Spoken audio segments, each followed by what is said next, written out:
I finished Mindseye. Yep, I am this level of crazy that I actually went through the entire game, and I can confidently say that this is a game that released. And so what is like Mindseye? You probably thought that this is going to be some sort of GTA game, looking at the way it was advertised, and it's created by, the producers of GTA. That never bodes well when producer is taken over to present his writing skills. So, to be fair, this game is nothing like it was advertised as. It is a linear story video game with most boring shooting sections, everyone's favorite escort missions. Well, even Ubisoft threw these things away from Assassin's Creed games and Far Cry because they realized how boring and shitty those missions are. Here they come back. And at the end, we also get the shittiest gunplay I have seen in games in ages. Saints Row Reboot sounds great in comparison, and remember, these people produced GTA, they worked on GTA. They supposedly worked on this shit for 10 years and poured millions of dollars into it. And looking at the graphics that you won't see in this gameplay, because I've played on my PC, which is GPU is RTX 3060, and the game automatically sets itself to the lowest possible settings with the DLSS on because it couldn't handle anything more. But hey, at least I was allowed to play, unlike the streamers that were actually paid to promote the game, and they couldn't even get this thing to work. They were crashing after the title screen, like in terms of soda popping. Alright.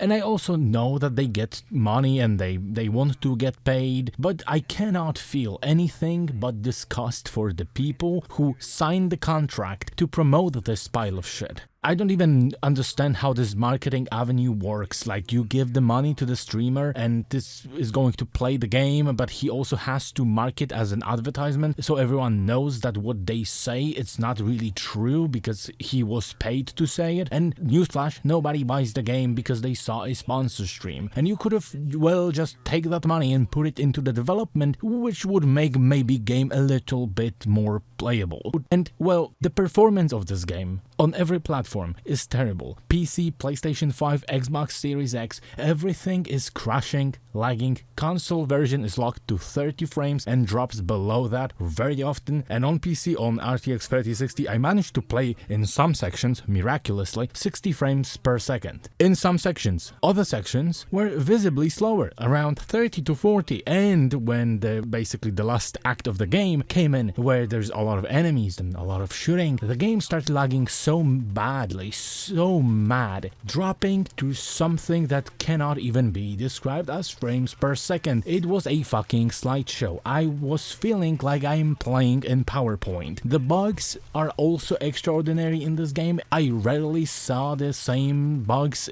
or maybe the same bugs but in different places than like on the playthroughs of other people who played online. There is not many of those, and here for an example are a couple of the things that I got in the game. For an example, when the NPC left my car, I was able to run him over, and I automatically tried it because duh, I'm obviously going to try it. Seems like the creators didn't really account for that possibility because this happened. He was basically flunked out of the existence. When chasing the truck with the bots, I was told by the NPC to run them off the road, and I did just that. They fell into the kind of bushes, and when I was on foot trying to shoot the enemies, I got mission failed because your car is stuck. And I'm like, wait a second, I am on foot. So never mind that the car can never really be stuck because you can press X to flip it over if it is, for an example, on its roof. And by the way, in some missions you cannot even leave your car until you reach the destination and the game automatically is going to get you out of the car. There are also moments when you cannot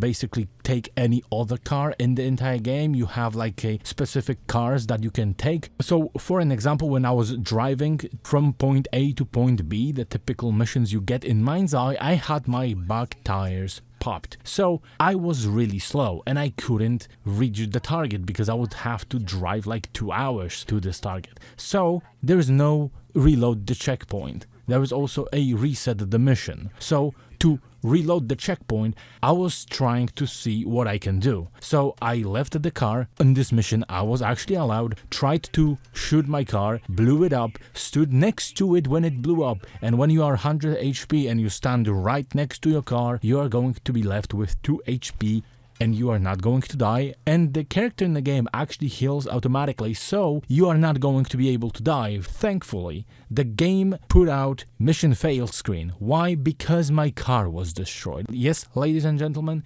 this game fails you when the car is going to be blown up. And I also specify that I had to shoot my car because you have only like 8 weapons in the game and all of them basically work on the same type of basis with an exception of the sniper rifle and the pistol that you get later in the game that is amazing and one-shots most of the enemies. There is no grenades. The game has no grenades. The game has also no melee. There is no possibility to use fists, there is no melee weapons, there is nothing like that. So you had to shoot the car to actually blow it up. The other way how to reload the checkpoint is to quit the game and load it again, then the game is going to load the nearest checkpoint.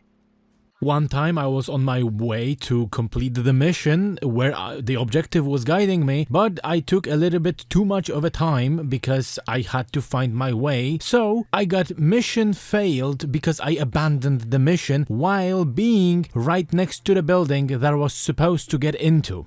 In one mission, when there's actually big action happening with 3 main characters in the game, one of them turned fucking invisible, and through the entire cutscene that followed the mission, he was also invisible. I'm wondering how this is even possible, that in the cutscene, the character is invisible. Let's go.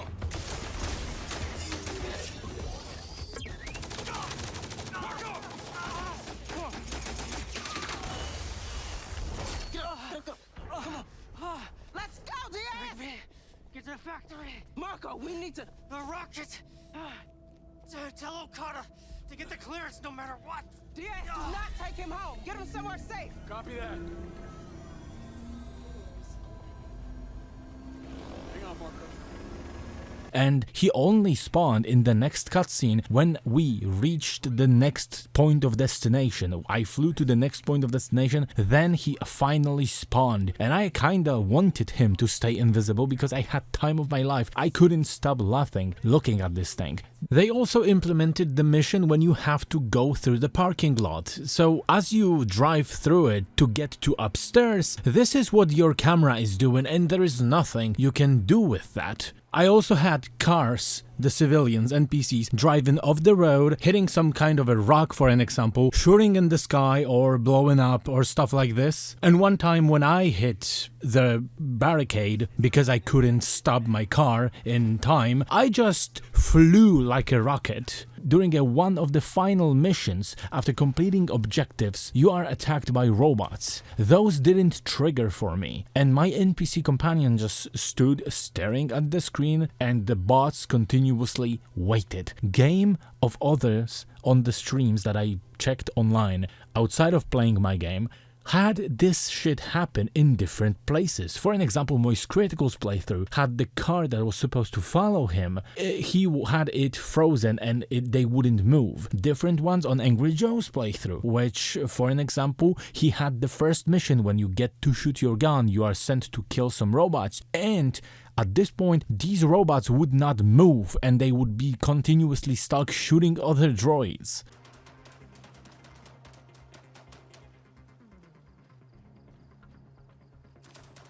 They seem to be circling these symbols.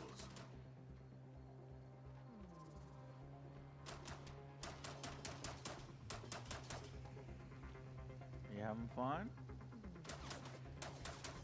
What you doing?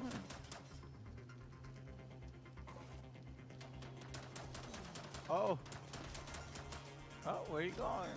Where you going? Oh, that's dangerous. You could have hit me. Oh my God, it hit me. Fortunately enough, even when I was on weaker hardware, my game crashed once, and it wasn't like on the Moist Critical stream that he basically was forced to rebuy the game on PlayStation 5 because it was so much crashing for him on PC. It was not like on Soda Poppin, who had to sell the game to his audience while being on the desktop because, well, the game would not just go past the loading screen, it would continuously crash. Picture below my camera. It's got a little tint of green. A second. All right. Let's get the game back open. All right.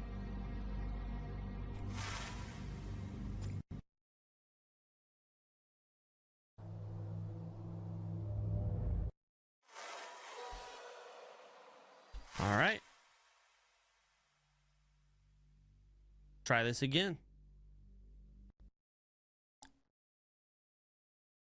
Maybe I can load a previous save.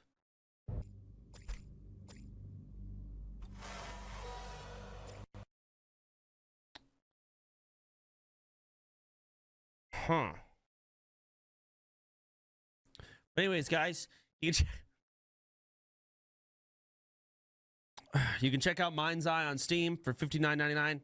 Great game. And also in the free roam, I managed to get stuck on foot. And unlike with car that you can flip over, you cannot jump in this game. So when I got stuck and I couldn't jump, I legitimately had to quit the game and come back again or reload from the start, where it's going to take me to the beginning of the free roam.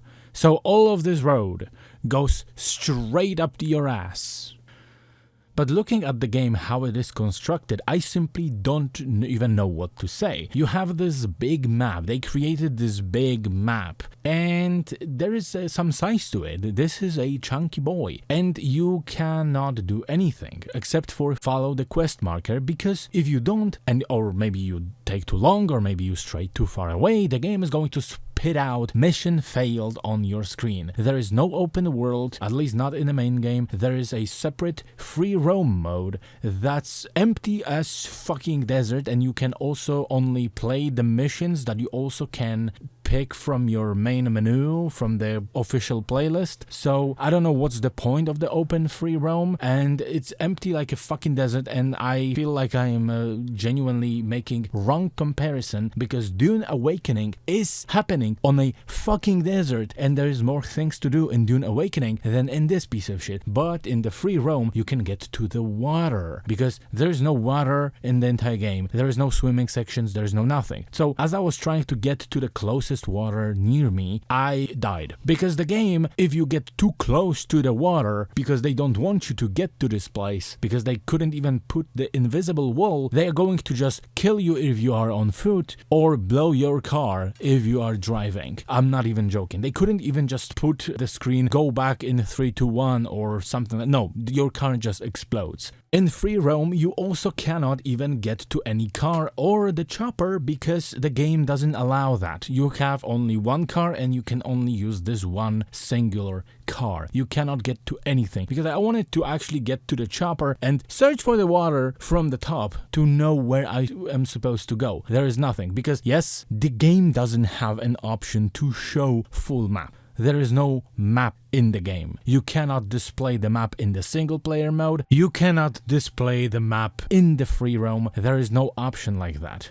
The missions in the campaign are simply go from point A to point B. The second one is shoot shitloads of enemies that look the same and act like complete morons, because the NPCs in this game are really stupid. Fly the drone, and one of those missions where you fly the drone is a purest dogshit 30 minutes of defending the rocket from the military troops trying to destroy it. Why are they trying to destroy it? I have no slightest idea, because in terms of the story in the game, nothing makes sense. And it's not like that from the beginning, because on the beginning I actually thought that despite of the game being complete and abysmal dogshit, and the story, despite of the terrible writing, especially the dialogue and the terrible pauses between characters as they talk, because when they take the turn to talk, talk, there's this big pause in between. I was a little bit intrigued in the story. I wanted to know what is going to happen. There was a little bit of something interesting lurking in the shadows until I passed like a half point of the game. Everything from that point on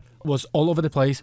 The shit hit the fan, plot lines got cut, characters straight up disappeared, like the creators even forgot that they wrote them into the game in the first place. So let's start from the beginning. You play as Jake. Jake obviously has no personality to himself. He is just bland. He has no interesting qualities. He has no interesting character to himself. He is basically a most boring character I have seen in the last recent few years if it comes to the video game. His girlfriend, Charlie, has more personality than he has, and we should care about him. You come to Red Rock to find some answers about the chip that you have in your neck and the incident that happened 3 years ago when you basically got possessed, where your drone that you were using got mad and killed most of your team and hurt badly the last 2 remaining. Yes, because in this game, because Neuralink chips in this game, in the minds of the creators, go as far as to make you fly the drone with your mind. Seriously. You don't do anything else with that chip, you only got power to command the drone with your mind. The lack of imagination here is just astonishing, but Jake is treated like a super soldier cause he can pilot drones. Okay, everything makes sense. He can also do other things that, for an example, he can influence machines or machine parts of the humans, but the game never explores this and you are not doing anything of that. And when he actually does this one time in the game, in the cutscene, I actually feel it wasn't him, it was the entity. What is the entity? Wait a little bit. That makes no sense, but I'm gonna explain it. So Jake has this friend, Seb, who seems like a chill dude. He gets him a job at this robot making company, doesn't know that Jake wants the job to investigate, and the whole investigation contains basically to you going into one room, looking at the board, unlocking a memory from the military that doesn't add anything to the story, and that's it. There is also this boss of yours that is a germaphobe and he doesn't like to be touched. He's a millionaire, basically Elon Musk type of thing. He runs the factory that produced robots, he sends rockets into the space, basically Elon Musk wannabe. So he knows something, but he is reluctant to say it to Jake. So you think that he's going to be our villain. Basically, the one by one villain of the game is your boss, and you're going to battle him at the end with his bots, and that's going to be the end. Well, that is surprising because this is actually not what is happening. In fact, as the game progresses, he becomes more of a best friend to us, better one than Seb, because the writers forgot about Seb's existence in second half of the game, and we're like, oh fuck, we forgot about Seb. Let's add him to the penultimate mission and slow down the action. So there is also a scientist who put the chip in your neck and you want to find him, and you also feel like he may be a bad guy. Turns out that he's a really good guy. He's called Morrison and he's a really wacky dude that doesn't really like to trust AI, but he is working on robots and AI, and him and your boss are friends, but they stopped being friends because they argued, and they start becoming friends again because of the events that happen in the game. And there's also this hacker girl that is happening to be like, we know her for 3 days, and it's the love of Jake's life. The corrupt politician that is a mayor who is basically a female version of Donald Trump, and the military old white dude who is evil because he believes that he and Jake are chosen ones by the aliens, and the old bodies of Jake from the military that basically are blackmailing him that they are going to kill his loved ones, which in this game is his girlfriend. And there's also a moment when there is an attack on the president's life when she gets shot by bots, unironically lowers his sunglasses. And after that, we get to send the rocket into the space because our boss needs this rocket to be sent to Europa, but at the same time, we cannot because this whole city is in police state, and the space expeditions are also forbidden, and the hacker girl has to hack some shit to allow us to send the rocket into the space. And then Morrison decides to fire some shit device on top of the hotel building in the center of the city, and a big lightning connects the hotel from all sides of the world, and the beam shoots in the sky. Aliens respond. Morrison is proud. Robots are going nuts. Military is on their asses. They have to find the tomb that contains the orb from the beginning of the game when Jake got possessed and killed his team. The orb is an ultimate source of power created by aliens. General steals it because he's a chosen one and he wants Jake to join him. We have to stop him. We go, but first, before we do that, we get to the bird who killed our girlfriend and threw her off the building, and our boss told us that he's basically unkillable, but it turns out that he got possessed and his arm shot him in the head, which at this point we think that our girlfriend died for nothing because Jake could have actually shot him in the back of his head when he was with his back towards him. We are killing the entire state's military on our way through docks. We don't get to shoot the guy because there is no boss fight. The general dies. Everyone important dies in the cutscenes. There's no boss fight. General dies. Robots are now in the alien hands. They steal the orb, run through the city. Jake has to chase it. Military, guns for hire, aliens, controlled bots try to stop us. What the fuck is this unity? There is more unity in this game than in the entire United States of America. But wait, this game is not in Unity. This game is an Unreal Engine. That makes no sense. Everyone hates Jake. We get to the end. The orb turns into the portal to the other dimension because the aliens are not from our dimension. They are from the other dimension and they try to take over. Jake says that nobody is going to die for him again, throws himself at the robot. They fall through the portal. Portal closes. Credits roll. Yes, ladies and gentlemen, this is the place where this is the ending. The stupid plot that makes no fucking sense and has no ending. And there's an after credits scene that suggests that Jake may have merged with the robot and his friend that was with him, that is his boss, but it's not really his boss because the boss of Jake is also her boss. She is like standing and the robot is getting up and she is pointing the rifle at the robot and the game cuts out again. So like an implication that she would be the main protagonist in the Mindseye 2, but that will never fucking happen because the game is so dog shit and sold so badly that it had basically like 1k players peak on Steam. The game completely forgot about Seb, the mayor or president, whatever the fuck she was, Travis, who made us kill the one dude that was leaving the hospital, and we basically saved that dude's life, but then Travis is making us kill him, or he is going to kill our girlfriend, and that plot also goes nowhere. There's also a part of the story when the chick who worked for our boss stole his data and tried to kill us and made us even dig ourselves a little nice grave, but she fucked off and was never seen again. This is a complete roller coaster that makes no actual sense, and I thought Riverdale lost the plot in the later seasons. This game is one of the games that released. Period. The game exists, and this is the second game that PlayStation decided to issue people full refunds for the game. That is an achievement. And copyright-free music in the game, you can actually turn off the copyright music and you have copyright-free music. Well, that music is also getting claimed because when I recorded my full playthrough and uploaded it to my separate channel, I got claimed for the copyright-free music from the game that is in streamers mode. And I specifically marked those two songs on the picture you're seeing right now because the first one is actual copyright for the actual song that I couldn't disable because the game doesn't have a menu, so it automatically throws you into the game, and I would have to pause in the middle of the cutscene to even think that there is going to be a copyrighted music to turn off. So that means they went out of their way to copyright the music that they created for streamers mode for the people to not get claimed. What a shit show.